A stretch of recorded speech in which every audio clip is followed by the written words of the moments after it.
আসসালামু আলাইকুম রহমতুল্লাহি ওবরকাতুহু। সম্মানিত দর্শক, বাংলাদেশের রাজনীতিতে একটা বিশাল টানাপোড়েন চলছে।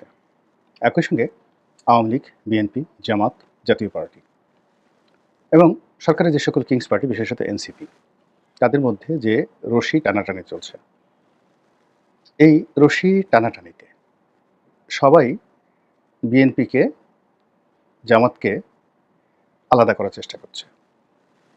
২ নম্বর হলো সবাই আওয়ামী লীগকে টুকরো টুকরো করে, যে যার মতো করে তাদের পক্ষে আওয়ামী লীগের নেতাকর্মী, আওয়ামী লীগের সহায় সম্পত্তি এগুলো নিয়ে নিজেদের পাল্লা ভারী করার জন্য চেষ্টা করছে। বিশেষ করে ৩টে রাজনৈতিক দল, এনসিপি, তারপর বিএনপি এবং জামাত। এবং এই কাজটি থেকে রক্ষা পাওয়ার জন্য আওয়ামী লীগ জলে স্থলে অন্তরিক্ষে আগস্ট মাসের পর থেকেই তারা চেষ্টা চালিয়ে যাচ্ছে। তারা তাদের এজেন্ট বিভিন্ন রাজনৈতিক দলে এবং সরকারে তারা ঢুকিয়ে দিয়েছে।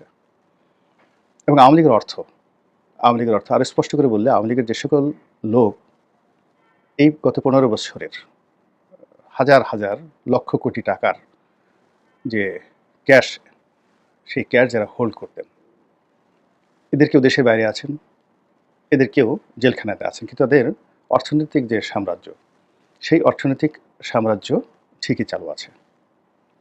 বিদেশে যে সকল টাকা পাচার করা হয়েছে, সে সকল টাকা কেউ হাত দিতে পারেনি। এবং সেই টাকা দিয়ে অত্যন্ত বুদ্ধিমত্তার সাথে তারা লন্ডনে যাকে যাকে ম্যানেজ করা দরকার, গাড়ি দিয়ে, বাড়ি দিয়ে, সুরা দিয়ে, সাক্ষী দিয়ে সেই জিনিসগুলো তারা করে ফেলছেন। প্যারিসে যদি তাদের কোনো টার্গেটেড মানুষ থাকে, তাও তারা করছেন। নিউ ইয়র্কে, ওয়াশিংটনে, সিঙ্গাপুরে, ব্যাংককে, মানে ওখানে আওয়ামী লীগের টাকার একটা ভান্ডার খোলা হয়েছে।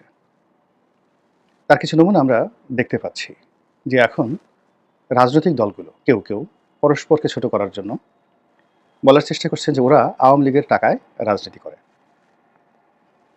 অনেকে বলার চেষ্টা করছেন যে আমরা আওয়ামী লীগের টাকা কিসে রাজনীতি করি, সরকারই তো চলছে আওয়ামী লীগের টাকায় এবং আওয়ামী লীগের লোকজন দ্বারা।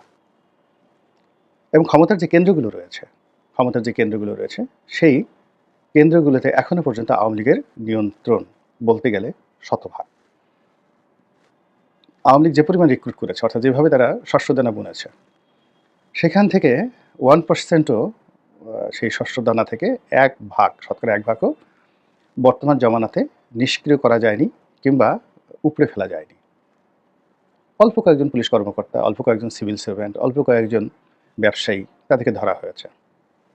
কিন্তু বাংলাদেশে যদি ধরেন ২০ লাখের উপরেও সরকারি কর্মকর্তা কর্মচারী, বলতে গেলে ইচ্ছাই হোক অনিচ্ছাই হোক, বেশিরভাগ কর্মকর্তা কর্মচারীদের মনে আওয়ামী লীগ গত ১৫ বছরে যে সুবিধা, যে স্বপ্ন, যে আকাঙ্ক্ষা, এগুলোর বীজ বপন করে গেছেন। আওয়ামী লীগ জমানাতে অনেকের মধ্যে একটা বঞ্চনার ভাব ছিল যে ওকে দেওয়া হলো, আমাকে দেওয়া হলো না, ওকে ডিসি বানানো হলো, আমাকে বানানো হলো না, ওকে সচিব হিসেবে প্রমোশন দিল, আমাকে দিল না।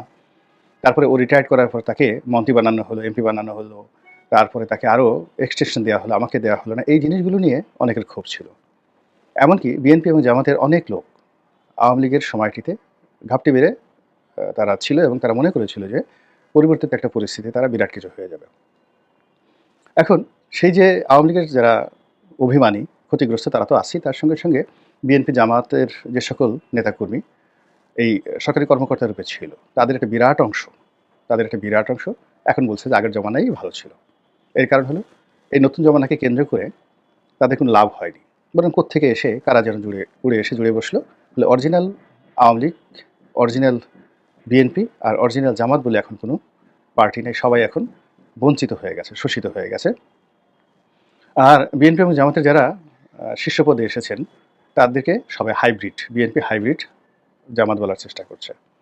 এর ফলে দেখেন এনবিআর সচিবালয় থেকে সব জায়গাতে যে বিশৃঙ্খলা চলছে, সিটি কর্পোরেশন থেকে শুরু করে সরকারি অফিস, ডিসি অফিস, এবং এগুলো বাড়তে থাকবে এবং শেষ পর্যায়ে গিয়ে দেখবেন ইউনিয়ন পর্যায়ের যে ভূমি অফিসগুলো, সেখানে গণ্ডগোল শুরু হয়ে যাবে। তো এটা আওয়ামী লীগ যে ১৫ বছর যে কাজগুলো করেছে, সেই কাজের একটা ফল। যারা সরকার চালাচ্ছেন তাদের অনেক যোগ্যতা আছে, তাদের অনেক চেনা জানা আছে এবং তারা বুঝতে পারছেন, এবং বুঝতে পারার কারণে এই আওয়ামী ভূত তাড়ানোর জন্য তারা এই দলটিকে প্রথমে ছাত্রলীগকে নিষিদ্ধ করা হলো, এরপর আওয়ামী লীগের কর্মকাণ্ড নিষিদ্ধ করে এটিকে একটা বিচারিক প্রক্রিয়ার মধ্যে পার্মানেন্টলি ড্যামেজ করার জন্য তারা ইতিমধ্যে একটি আইন তৈরি করে ফেলেছে, এক্সিকিউটিভ অর্ডার তৈরি করে ফেলেছে।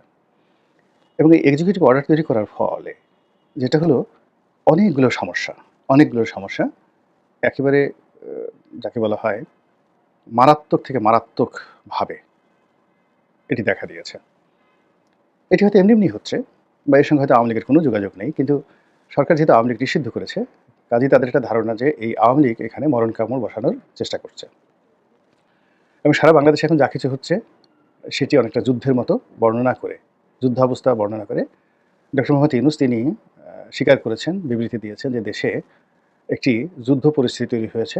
এমনি সীমান্তে যুদ্ধ একটা ভাব রয়েছে ভারতের সঙ্গে, এমনি সীমান্তে মায়ানমারের সঙ্গে একটা যুদ্ধ ভাব রয়েছে, এমনি সরকারের সঙ্গে সেনাবাহিনীর মারাত্মক একটা দূরত্ব তৈরি হয়ে গেছে, বিএনপির সঙ্গে দূরত্ব তৈরি হয়ে গেছে এবং তার সঙ্গে আবার আওয়ামী লীগের এই যে যুদ্ধ যে খেলা, এই যুদ্ধ খেলাটাকে এখন রীতিমতো খেলা নয়, এটিকে একটা মরণ খেলা হিসেবে সরকার মনে করছেন। তো এই যখন অবস্থা, ঠিক সেই সময়টাতে কয়েকটি নজিরবিহীন ঘটনা ঘটল। একটা নজিরবিহীন ঘটনা হলো যে প্রধান বিচারপতি প্রধান উপদেষ্টার বাসভবনে গিয়ে তার সঙ্গে দেখা করলেন। এটি বাংলাদেশে ইতিপূর্বে কখনো আমরা দেখিনি, এটা অভ্যস্ত নয়। ২ নম্বর হলো সরকারের ভ্যালিডিটি, লিগ্যালিটি, আইডেন্টিটি, অথেন্টিকেসি, এগুলো নিয়ে খুব স্পর্শকাতর প্রশ্ন তোলা হচ্ছে। সরকারকে জনগণের সমর্থিত একটি সরকার বা এই সরকারকে গণঅভ্যুত্থানের ফসল বা একটি বিপ্লবের ফসল হিসেবে যতই বড় গলায় পরিচয় করিয়ে দেওয়া হোক না কেন, সরকারের যারা কর্তা ব্যক্তি তারা এখানে দুটো বিষয় বলার চেষ্টা করছেন। একটি হলো সুপ্রিম কোর্টের একটা রেফারেন্সে তাদের জন্ম হয়েছে, দ্বিতীয়ত হলো যে এই জন্মের পেছনে শেখ হাসিনার পদত্যাগ, আর তৃতীয়ত হলো যে তারা এই কাজটি যে করেছেন সেটা সংবিধানের অধীন করেছেন। এখন ৩টি বিষয় নিয়ে একটা জগাখিচুড়ি তৈরি হয়ে গেছে।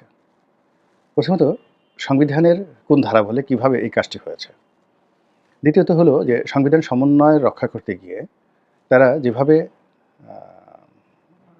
শপথ নিয়েছেন, যেভাবে রাষ্ট্রপতির অধীনে তারা শপথ গ্রহণ করেছেন এবং এই শপথ গ্রহণ করে তারা যেভাবে রাষ্ট্রপতির কাছে দায়বদ্ধ থাকবেন রাষ্ট্রীয় প্রোটোকলে, সেই জিনিসটা তারা করছেন, অর্থাৎ নিজেরাই সংবিধান তারা অবমাননা করে চলেছেন।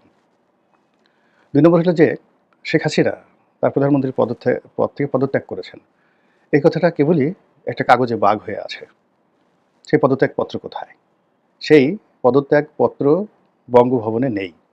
এই বিষয়ে যখন জনাব শাহাবুদ্দিন চুপ্পু তার একটি একান্ত সাক্ষাৎকারে মানবজমিনের সম্পাদক জনাব মতিউর রহমান চৌধুরীকে বললেন, সারা বাংলাদেশে রীতিমতো তোলপাড় শুরু হয়ে গেল এবং সেটা সরকারের জন্য একটা মাথা ব্যথা। সরকার ভয় পেয়েছে, কিন্তু সেটা প্রকাশ করতে পারছে না। আর এই ঘটনা যখন মারাত্মকভাবে ছড়িয়ে পড়ল, তখন আওয়ামী লীগের পক্ষ থেকে বলা হলো যে তারা পদত্যাগ করেননি এবং শেখ হাসিনা এখনও বৈধ প্রধানমন্ত্রী, এবং স্বয়ং শেখ হাসিনা সেই কথা উল্টে ফেললেন। তিনি একসময় বলেছিলেন যে পদত্যাগ করেছি, আবার পরবর্তীতে বললেন যে আমি পদত্যাগ করিনি। গেল ২ নম্বর সমস্যা। ৩ নম্বর সমস্যা হলো এই যে সুপ্রিম কোর্টের যে ফুল বেঞ্চ রেফারেন্স, অর্থাৎ অ্যাপিলেট ডিভিশনের ফুল কোর্ট রেফারেন্সে সরকারকে বৈধতা দেওয়া হয়েছে যে দেশের একটা জরুরি অবস্থায় বা দেশের প্রয়োজনে এরকম একটা অন্তর্বর্তীকালীন সরকার হতে পারে। তো এখন পরবর্তীতে সেনাবাহিনী একটা তালিকা প্রকাশ করেছে, অর্থাৎ সেনাবাহিনীর যে হেফাজত, সেখানে প্রায় ১,০০০ খানেক লোক সেখানে ছিলেন আগস্টের পরে। তো এটা নিয়ে বিভিন্ন সামাজিক মাধ্যমে নানা রকম সমালোচনা হচ্ছিল যে এরা কারা, কোথায়, এদের কাছে কত টাকা নেওয়া হয়েছে, কী হয়েছে। তো এর প্রেক্ষিতে সেনাবাহিনী একটা পূর্ণাঙ্গ তালিকা প্রকাশ করেছে এবং দেখা গেল যে যাদের তালিকা প্রকাশ করা হয়েছে এদের একটা বিরাট অংশই গ্রেপ্তার হয়েছে, অল্প কিছু ২-১ জন হয়তো দেশের বাইরে গেছে।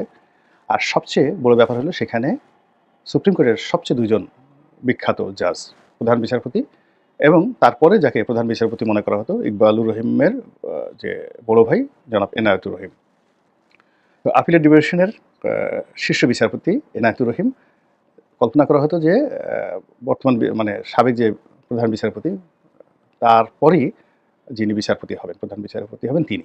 তো এই ২ ব্যক্তি সেনাবাহিনীর জিম্মাতে ছিলেন সেই সময়টাতে, যখন বলা হচ্ছে সুপ্রিম কোর্টের ফুল বেঞ্চ রেফারেন্সে বা ফুল কোর্ট রেফারেন্সে এরকম একটা সিদ্ধান্ত নেওয়া হয়েছে।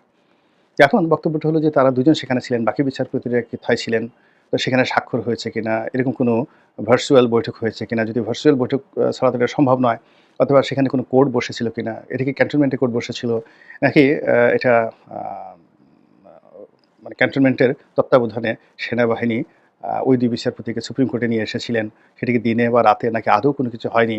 নাকি পুরো ঘটনাটাই একটা মানে এটা আমরা কল্পনাই করতে পারছি না। এরকম যখন আলোচনা প্রবল থেকে প্রবলতর, তখন সরকারের ভিত একদম রীতিমতো নাড়িয়ে দিয়েছে। আর যখন সরকারের ভিত নাড়িয়ে দিয়েছে ঠিক সেই সময়টিতে প্রধান বিচারপতি তার সঙ্গে এসে দেখা করছেন। তো এগুলো নিয়ে পুরো যে সরকার ব্যবস্থা, প্রশাসন এবং সরকারের যে উচ্চ মহল, দেশি এবং বিদেশি যারা মদতদাতা রয়েছেন সকলের মধ্যে রীতিমতো কম্পন শুরু হয়ে গেছে। অন্ধভাবে যারা সরকারকে সমর্থন দিতেন এবং সরকারের পক্ষে নানা রকম যুক্তি তর্ক উপস্থাপন করতেন এবং সরকারের দীর্ঘায়ু কামনা করতেন, তারাও অনেকটা চুপসে গেছেন।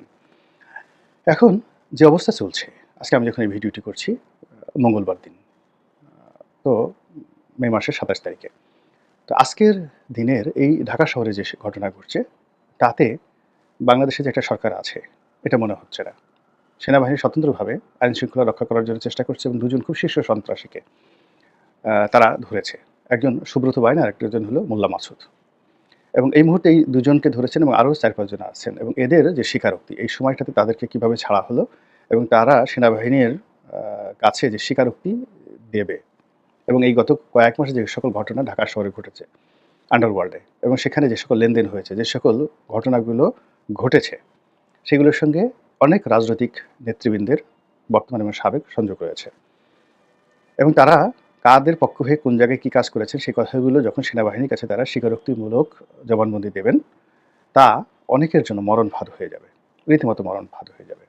তো এই সকল যে উত্তেজনাকর অবস্থা, সেই উত্তেজনাকর অবস্থা থেকে যদি রক্ষা পেতে হয় সরকারকে একটা নাটক করতে হবে, নির্মম নাটক করতে হবে এবং সেই নির্মম নাটক করার জন্য বলির পাঠা লাগবে এবং সেই বলির পাঠা আওয়ামী লীগকে বানাতে হবে এবং আওয়ামী লীগের সেই শীর্ষ কয়েকজন যারা নেতৃবৃন্দ এখন যারা বন্দী অবস্থায় রয়েছেন, তাদেরকে যদি ফাঁসির কাস্টে ঝুলানোর জন্য ব্যবস্থা নেওয়া হয় কিংবা এরকম একটা ভাইব বা হাইপ তোলা হয়, যেভাবে কাদের মোল্লার ফাঁসি চাই, কাদের মোল্লার ফাঁসি চাই, এরকম ঘটনা ঘটানো হয়েছিল।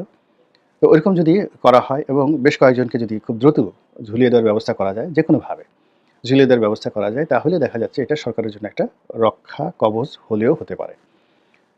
আওয়ামী লীগ বসে নেই, সে তার কর্মকাণ্ড চালিয়ে যাচ্ছে, তাদের নেতাকর্মীদেরকে তারা ঐক্যবদ্ধ করার চেষ্টা করেছে এবং অতি সম্প্রতি ওবায়দুল কাদেরের একটি সাক্ষাৎকার আপনারা দেখেছেন যে তিনি ৩ মাস বাংলাদেশে ছিলেন এবং এত বিপত্তির মধ্যেও তিনি স্বপ্ন দেখতেন যে এই সময়টিতে বাংলাদেশে থেকে আওয়ামী লীগকে কী করে অর্গানাইজ করা যায়, সে কথা তিনি বলেছেন এবং তিনি সেই গার্মেন্টসের যে আন্দোলন থেকে শুরু করে অন্যান্য যে সকল আন্দোলন হয়েছে, সব আন্দোলনের সঙ্গে যে আওয়ামী লীগের একটা ইন্ধন ছিল, সেটা ওবায়দুল কাদেরের কথার মধ্যে মোটামুটি স্পষ্ট। আবার এখন যা কিছু হচ্ছে তার সঙ্গে যে আওয়ামী লীগের ইন্ধন নেই, এটাও কিন্তু বলা যাচ্ছে না।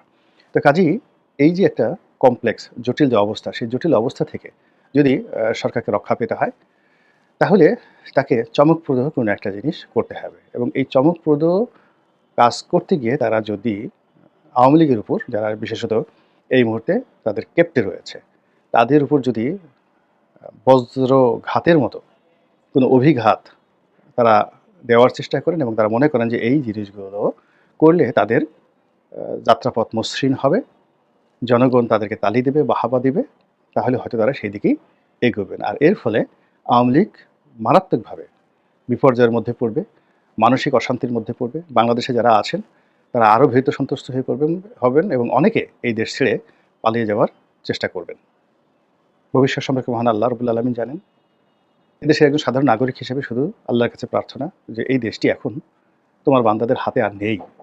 আল্লাহ তুমি তোমার আপন কর্তৃত্ব বলে তোমার রহমত এবং বরকত দ্বারা আমাদেরকে রক্ষা করো, উদ্ধার করো এবং আমাদেরকে এমন এক নেতৃত্ব দান করো যার অধীন তোমার এই ১৮ কোটি বান্দা আমরা যেন তোমার আনুগত্য করতে পারি, তোমার শুকরগুজার করতে পারি এবং এই দুনিয়াতে যে উদ্দেশ্যে আমাদেরকে পাঠিয়েছ সেই উদ্দেশ্য আমরা হাসিল করতে পারি।